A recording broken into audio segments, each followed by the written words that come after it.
Hello traders and Market Club members everywhere. Adam Hewison here, coming to you from the digital studios of Market Club. Well, it's Friday, it's the end of the week, and we had some big news today, of course, with the death of King Abdullah of Saudi Arabia, who was 90 years old, had a very good life. That's a good lifespan anywhere in the world. And obviously that's put a spanner in the works, so to speak, in terms of what's going to happen to Saudi Arabia with all the challenges with ISIS and all the turmoil that's going on in that part of the world. And of course that's going to affect the price of crude oil. And we'll be looking at one of the sectors there, that's the energy sector. And we'll be looking at XLE. We did a special report on XLE earlier this week, and you can see that, but it's acting like something wants to push the market higher, but we'll take a look at that in just a moment. We'll be covering gold, the dollar index, obviously the Dow, the S&P, NASDAQ, Microsoft, which just came out with Windows 10 this week. Is that going to change the stock? Maybe, maybe not. McDonald's, who had poor earnings today and looks like a disaster in the fast food area. And also Alibaba, which came out to great fanfare a couple of months ago, and now it's beginning to get its stride, get its groove back in. So let's start off with the energy sector. And the stock is the XLE. It's an ETF, and you can see it's really moving up quite nicely. But the key here is, in my opinion, is the positive divergence that has been building now for the last couple of months. Starting in October, we made a low here, and you can see we made a low here on the RSI. We made a low back here in December, made another low here, and then we finally had another low here. Now these are all new lows, reminding, so we're going down this way, trending down this way, okay? But the RSI is actually going the other way, indicating a divergence. So we've seen a potential double bottom right here. This is, of course, a pivot point. We'll have to watch that very carefully. But it looks to me, if you look at the weekly charts, and we're going to take a look at the weekly chart now on this stock, on this ETF rather. So just let's go to weekly, and you can see we have a couple of things there that are very important. The first one is right here. This is a dragonfly doji, this mark like that. The market opened and closed right where it started. It's a doji dragonfly, usually a strong sign of a bottom. Here, this one we're looking at right here, this engulfs the entire candle here, indicating a bullish engulfing line, indicating prices should go higher. Now the key thing is we have to see, obviously, go over the 50 line, and we have to start seeing some of these trade triangles start to get green, because right now we're at 55, indicating a trading range like this, but it looks to me like they're beginning to get the movement up on the upside. Okay, right now we're looking at a 3-month chart of gold, spot gold. You can see we've had a really nice move up from the lows right around the 180 level. Over $120 we've seen gold run up from here to where we are right here, and we've seen a little bit of a pullback, a little hesitation perhaps, and this is a negative engulfing line, could be a start of a pullback further down, but generally speaking we still like this strong upward trend, which is here. We're looking for this to still go to 1340 on the upside. That's our target zone for gold. So let's see what happens. We may just go back a little bit like this and then start up again. So be patient. Wouldn't want to jump out of this market right at the moment. The dollar index continues to just trend and trend and trend. We've been long this. It's been a huge, huge winner for us in our World Cup portfolio, and you can see there's no indication it's stopping. It's new highs today. Even though we've come off the big highs, it's still going to close at a tremendous high point for the week, and that's the important thing to look at. The trend is your friend. Plus 90, strong upward trend in the dollar index. Looking at the Dow, sort of a mixed picture. We were 55 yesterday, we're 75 today, so it's a little bit more to the plus side. We are over the 50 line, but we still don't have this weekly trade triangle green. When that turns green, then I'll be much more confident in predicting this market going higher. Much the same picture with the S&P 500, plus 75. We're over the 50 line. Still not a clear green trade triangle for us, so just be careful. Just be careful. That's all I'm going to say right now.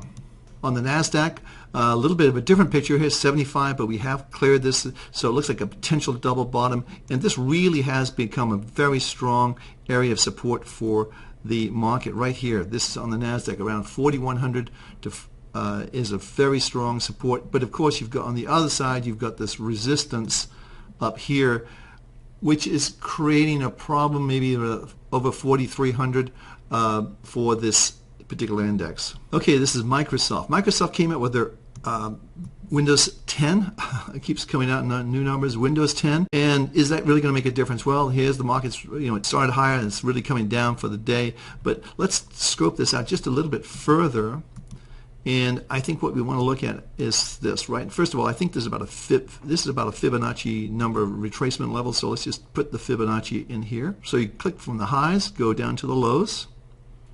And yeah, that's right on a Fibonacci number. So this area here is going to be strong support. You want to see this market really take out and turn this weekly trade triangle green. Once that happens, then we're going to see another push up in this stock. And if we just change this to a close only, yeah, I think if we could just draw a trend line perhaps from the highs. So it really needs to get, I would say, over 48 on this stock. Another dollar high, and I think it'll be maybe off to the races.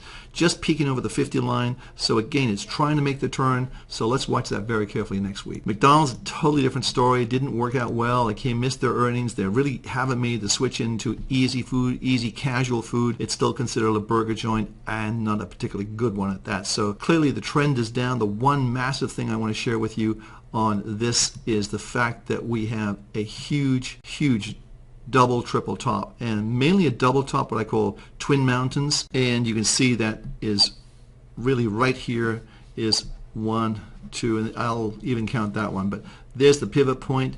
If we take this, the measurement from here to here, it takes us down to about $80 a share. And if we take a big Fibonacci number from the highs, this is where Fibonacci is very useful, from the highs, and measure from this point here, drag it down to the lows. I'm going to say that right here is the low. This may be just not a good thing. But 70 to 80, I would say that's where you're going to be looking for McDonald's to go in the future. I think it doesn't look good for this particular stock. One stock that is interesting, we want to watch very carefully next week, is that Alibaba. It's plus 65. It's just ticked over the 50 line. And if you draw a line, I'm going to put a close-only chart on this so we can get a really good feel for the market.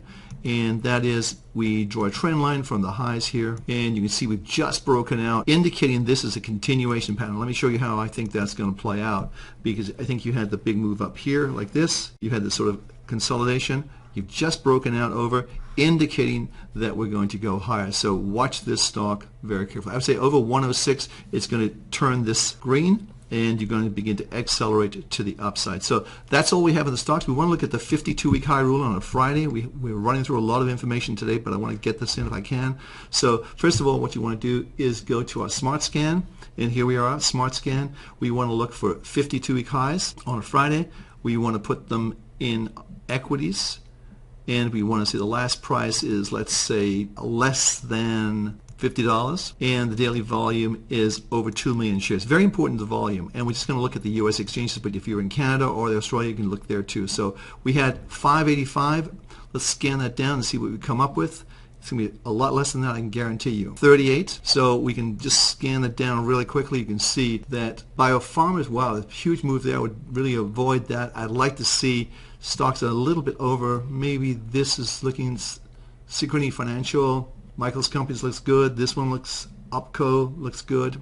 So just find out a nice chart pattern that you like, and then take the trade. It looks really good. This is a Blackstone Group. Looks very good. Nice breakout over a nice solid base. Trade at 36.02. Looks like this is not super value. Looks very good to us as well. So these are all stocks that you maybe want to look at for a weekend trade, which means you buy it today, you hold it over the weekend, and you sell it on Tuesday on the opening. Hey, I'm Adam Hewison. Best of luck finding some good trades, and thank you for taking the time to watch this video. We'll see you all Monday.